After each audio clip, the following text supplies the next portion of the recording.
नाही, आता आम्ही तर पहिल्यापासून मी सांगतोच आहे की असं आहे ना की ओबीसीवर जर अन्याय होत असेल आणि तो होतो आहे, स्पष्टपणे दिसतं आहे की आमचं आरक्षण संपुष्टात येतंय आता. कारण त्याच्यामध्ये संपूर्ण मराठा समाज हा कुणबी दाखले देऊन घुसवण्यात आलेला आहे बॅकडोर एंट्रीने. आमचं म्हणणं होतं की मराठा समाजाला आरक्षण द्या, ते वेगळं द्या. त्याच्यासाठी तुम्ही आयोगाची स्थापना का केलं आहे, काम सुरू झालेलं आहे, ते क्युरेटिव्ह पिटिशन करतात, ते द्या.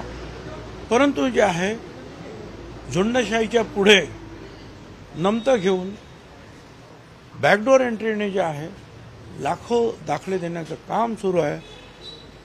परत त्यांचे सगळे सोयरीने अमकं तमकं. त्याच्यामुळे ओबीसी, भटक्या विमुक्त यांचं आरक्षण संपुष्टात येत आहे. मग आम्हाला दुसरा पर्याय काय? पर्याय हाच आहे की वेगवेगळे आमदारांपासून मंत्र्यांपर्यंत कैफियत मांडणं, कोर्टात जाऊन आमची कैफियत सादर करणं, लोकांची जागृती करत रॅलीज आणि जे काही मोर्चे काढून आक्रोश जो आहे तो मांडणं. लोकशाहीने जे काही आम्हाला अधिकार दिले, आमच्यावरच्या या होत असणाऱ्या या संकटाच्या विरुद्ध लढण्यासाठी ते सगळी आयुध आम्ही वापरतो, ते वापरणार. त्याप्रमाणे आम्ही गेलोय कोर्टामध्ये. पण जरांगे पाटलांनी पुन्हा एकदा आंदोलन उपोषणचा इशारा दिलेला आहे. सरकार कुठेतरी ते ठीक आहे. आता त्यांचं काय, आता ताबडतोब आमचे काही सचिव असतील, मध्यस्थ असतील, मंत्री असतील, ताबडतोब जातील. तर गाड्या बिड्या तयार होत असतील, इमिजिएट जातील. त्याची काही काळजी करू नका तुम्ही. तेवढे ताबडतोब जाणार आणि काही GR काढायचे असतील ना, ते पण फटाफट निघतील. मुख्यमंत्र्यांनी मंडळ द्या ना, त्यांनी द्यायलाच पाहिजे आव्हान. काय आणि त्यांच्या एवढा ज्ञानी जो आहे ह्या हिंदुस्थानात दुसरं कोणी आहे का? आणि ताकद पण खूप आहे ना. 3 कोटी लोक मराठा ते मुंबईत आणणार होते. ते बघितलं सगळ्यांनी 3 कोटी किती आहे तिकडे त्या वाशीला सुद्धा. म्हणजे ज्याला लाख म्हणजे समजत नाही, कोटी म्हणजे समजत नाही, अशी माणसं जे आहे मंडल आयोगाला देशामध्ये विरोध करणार आहे. त्याने ते अवश्य करावं. त्यांची हिंमत असेल ना तर त्यांनी मंडल आयोगाच्या विरुद्ध जे आहे आवाज द्यावा आणि त्याच्या विरुद्ध कारवाई करावी. आणि मंडल आयोगाला जो आहे हा संपवण्याचं काम त्यांनी करून दाखवत, त्याची हिंमत असेल तर. माझं चॅलेंज, आव्हान आहे त्यांना. तुम्ही ओबीसीच्या प्रश्नावरती आक्रमक होताना दिसताय. न्यायालयीन लढाई सुरू आहे, मात्र दुसरीकडे मुख्यमंत्री सुद्धा ते मला मुख्यमंत्री जे आहे ते मुख्यमंत्र्यांना विचारा. माझे प्रश्न मी छगन भुजबळ म्हणून बोलतो आहे. बाकीचे प्रश्न बाकीच्यांना विचार. कोण काय करतोय ते कोणाला विचार. सगळ्यामध्ये राष्ट्रवादीची असेल किंवा दादांची भूमिका असेल किंवा मग भाजपची असेल भूमिका कुठेतरी सावधगिरीची पाहायला मिळते. त्यांना विचार. तुमच्या राजीनाम्याची मागणी होतीये, राजीनामा द्यायला पाहिजे तुम्ही असं म्हणताय. No comment. मुख्यमंत्र्यांच्या विरोधात बोलता. No comment. आपण राजीनामा दिलेला आहे असं देखील आता वृत्तपत्रांमध्ये बातम्या आलेल्या आहेत. नेमकी काय स्पष्टता आहे? No comment. नारायण राणे यांनी म्हटलं की कुणबी आणि मराठी हे वेगवेगळे आहेत. त्यांच्या अध्यक्षपदाखाली जी काही समिती होती, राणे समिती, त्याच्यामध्ये कुणबी मराठी एकच आहेत असं नमूद करण्यात आले. मला माहित नाही, परंतु मराठा समाजाचे जे माहितगार, जाणकार असे नेते आहेत, कार्यकर्ते आहेत, त्यांचं हे म्हणणं आहे की आम्हाला वेगळं आरक्षण द्या, आम्हाला कुणबी म्हणून आरक्षण देऊ नका. आणि बरोबर आमचं पण म्हणणं तेच आहे. त्यामुळे 2 वेळा कायदा तयार करण्यात आले. काही त्रुटी निर्माण झाल्या, ते दूर करण्याचा प्रयत्न सुरू आहे. परंतु बॅकडोर एंट्रीने जे आहे सगळ्यांना खोटी नाटे जे आहे सर्टिफिकेट द्यायचं काम झालेलं आहे. आणि सगळे सोयरे या झुंडशाहीच्या पुढे नमतं घेऊन जो कार्यक्रम सुरू आहे सध्या, त्याला आमचा विरोध आहे. आम्ही काय म्हणतो, आमच्या आरक्षणाला, भटक्या विमुक्त आणि ओबीसीच्या आरक्षणाला धक्का लागता कामा नये. तुम्हाला कोणाला किती 10%, 15%, 20%, 25% आरक्षण द्या, पण आमचं आरक्षण कशाला तुम्ही त्या लहान समाज, 374 समाज आहे, ते एका मराठा जातीसाठी लढतायत. मी एका वर्गासाठी लढतोय जो मागास आहे, ज्याच्यामध्ये 450 जाती आहेत, त्या वर्ग त्याच्यासाठी लढतोय.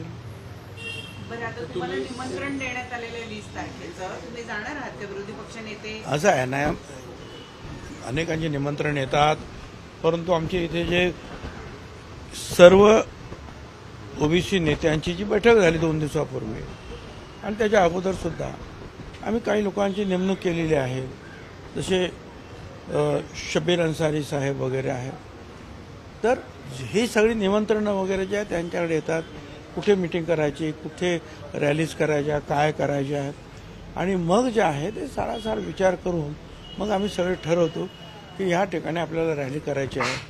आता आम्ही ठरवलं त्या कार्यक्रमामध्ये की 1 तारीख आणि ते सगळ्या लोकप्रतिनिधींच्या घरी जायचं आहे आणि आपलं म्हणणं मांडायचं आहे, तहसीलमध्ये जायचं आहे. 3 तारखेला अहमदनगरला रॅली घ्यायची आहे. 16 तारखेपर्यंत या सगळ्या जे काही नोटिफिकेशनचा ड्राफ्ट आहे त्याच्या विरुद्ध हरकती द्यायच्या आहेत आणि मराठवाडा आणि महाराष्ट्रामध्ये ओबीसी एल्गार यात्रा काढायची आहे. हा कार्यक्रम सध्या आमचा ठरलेला आहे. त्या कार्यक्रमानुसार आम्ही जातो आहोत. त्या कार्यक्रमानुसार मराठवाड्यामध्ये जे आहे लवकरच यात्रासुद्धा ताबडतोब निघेल आणि त्या ठिकाणी मग जिथे जिथे आवश्यक असेल तिथे ते मिटिंग घेऊ. आम्ही आमचा जो कार्यक्रम आहे त्या कार्यक्रमाप्रमाणे जाऊ.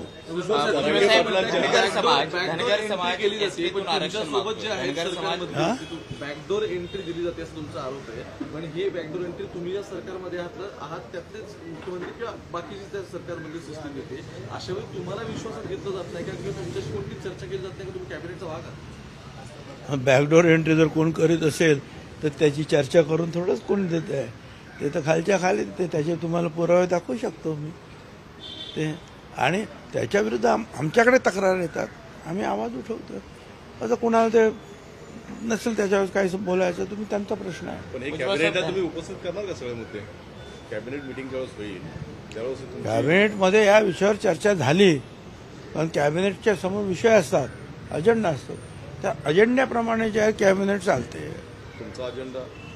माझा अजेंडा फक्त आता ओबीसी बचाव, भटक्या मुक्त बचाव एवढंच आमचा अजेंडा. धनगर समाज एसटीतून आरक्षण मागतोय. हा रोष निर्माण केला जातोय, तुमचे फोटो काढण्यात आले, तुम्ही काय आव्हान कराल? कारण की ज्या पद्धतीने रोष करा ना ते. अहो माझे फोटो काय फाडण्यात आलेत, माझे पुतळ्याला काय चपला काय मारतात, जाळतात, माझं तर जाऊ द्या. पण गावागावामध्ये गेले 3-4 दिवस जे आहे जो एक उन्मादी उत्सव सुरू आहे, उन्मादी उत्सव 3-3 वाजेपर्यंत डीजे नाच करायचा, जिथे ओबीसी घरं आहेत त्यांना त्रास द्यायचा, हा प्रकार जो आहे आता गावागावातून सुरू झालेला. दुर्दैवाने ते काही 1-2 ठिकाणची अशी प्रकरण माझ्याकडे कोणीतरी सांगितली की जिथे 2 घरं आहेत, 1 घर आहे ओबीसीचं, ते गावच सोडत आहेत. आज खालपर्यंत जे आहेत ना ही परिस्थिती. ठीक आहे, आम्ही भाषण करतो, आम्ही रॅलीज करतो, ते ठीक, परंतु ज्या वेळेला हा विजयी उन्माद की आम्ही जिंकलो, आम्ही मिळून आलो मुंबईवरून, सगळं आरक्षण आमचं झाला आणि त्याचा जो उन्मादी उत्सव, दुसरा उत्सव नाही, उत्सव साजरा करायला कोणाची ना नाही, उन्माद, आणि तो ओबीसीच्या विरुद्ध शिवी गाळ देत, डीजेवर सुद्धा मला शिवी गाळ देत गाणी, हे सगळं आम्ही पाहतो आहोत. कदाचित मुंबई आणि तुम्हाला ते मीडियासमोर येत नाही, परंतु तुमच्या गावच्या ज्या पत्रकारांना तुम्ही विचारा, मीडिया पर्सनॅलिटीला, ते काय सांगतील तुम्हाला आज. आणि ही भयंकर परिस्थिती जी आहे आज राज्यामध्ये दुर्दैवाने निर्माण झालेली आहे.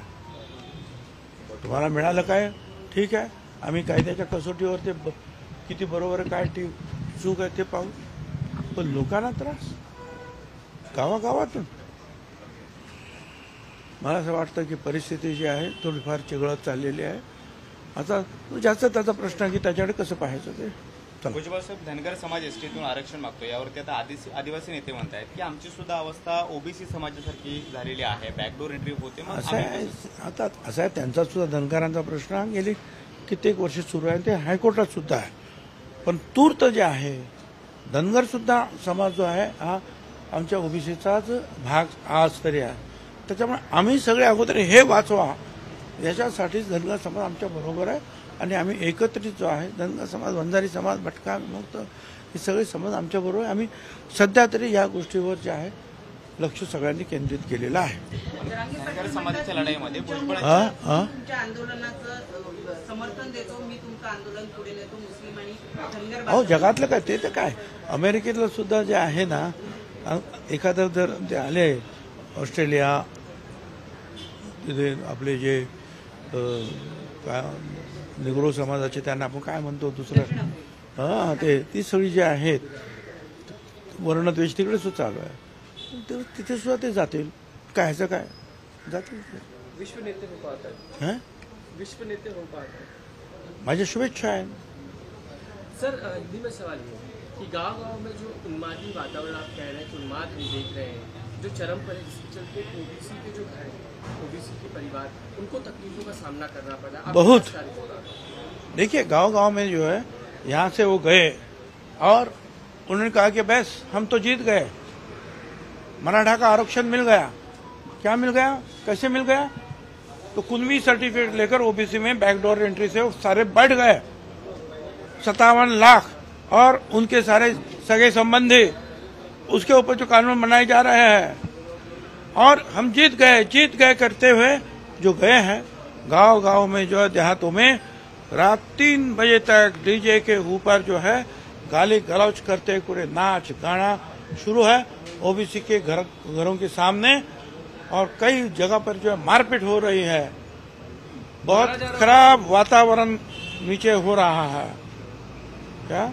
और मैं कहना चाहूंगा पुलिस फोर्स को भी, इसमें आप तुरंत इन चीजों को रोकना चाहिए. कानून है, 10 बजे के बाद कुछ आवाज नहीं करेगा. क्या उनके लिए कुछ कानून नहीं है? उनकी तो सभाएं रात को 3-3 बजे होती थी, वही अभी भी चालू है. 3-3 बजे तक डीजे जो है जानबूझकर किसी ओबीसी के घर पर, पिछड़े के घर पर जाकर गाली गलौज कर. हमको तो गाली गलौज जो ओपनली चालू है, शुरू है, धमकियां भी मिलती सब कुछ शुरू है. धमकियां आती हैं, थ्रेट्स आते हैं, खत्म करेंगे, ये करेंगे, वो करेंगे.